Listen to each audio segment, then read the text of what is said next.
درې دېرش ثانیې وروسته لکه باټ به غورځي او غټ وغورځېږي.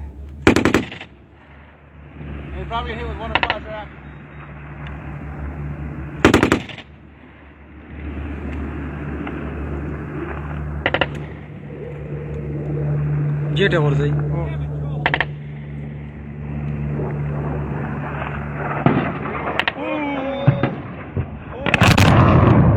سالم بچیا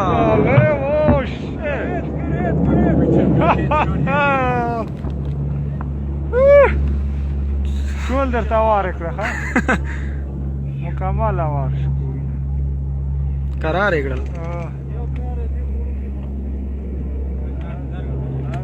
شکر څنګه چل دی؟